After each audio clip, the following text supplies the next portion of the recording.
Good afternoon বন্ধুরা, এখন প্রায় 12:30 বাজছে।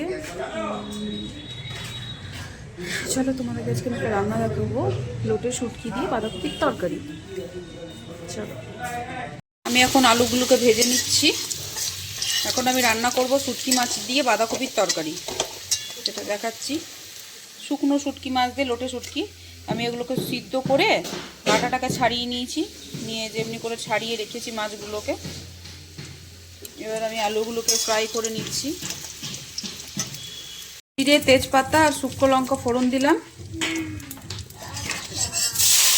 এরপর শুটকি মাছগুলোকে আমি সিদ্ধ করে নিয়েছিলাম, ওইটা দিয়ে একটু নেড়ে নিচ্ছি।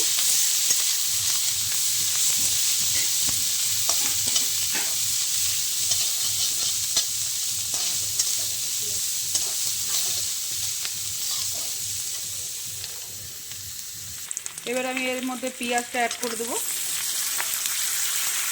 কতগুলো কাঁচা লঙ্কা চিড়ে দিয়ে দিলাম। এবার একটু নেড়ে নেব।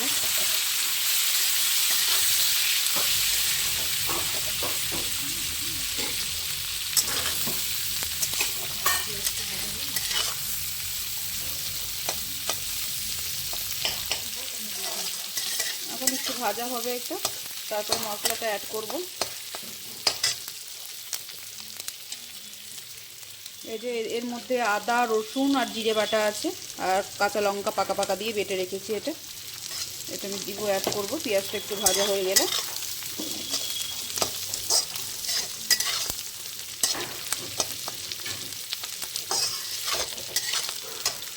আমার ভাজা হয়ে গেছে। এর মধ্যে আমি এবার মশলাটাকে অ্যাড করে দেবো।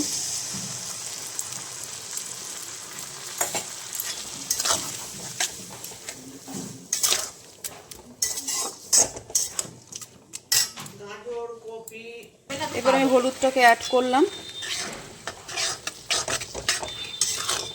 হলুদ দিয়ে এবার নেড়ে নিচ্ছি।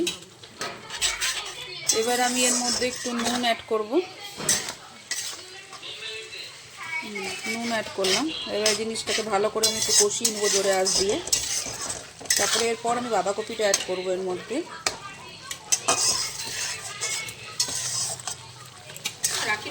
খুব ভালো লাগে। ভালো করে কষিয়ে নিয়েছি। এবার আমি এর মধ্যে বাঁধাকপিটাকে অ্যাড করে দেবো।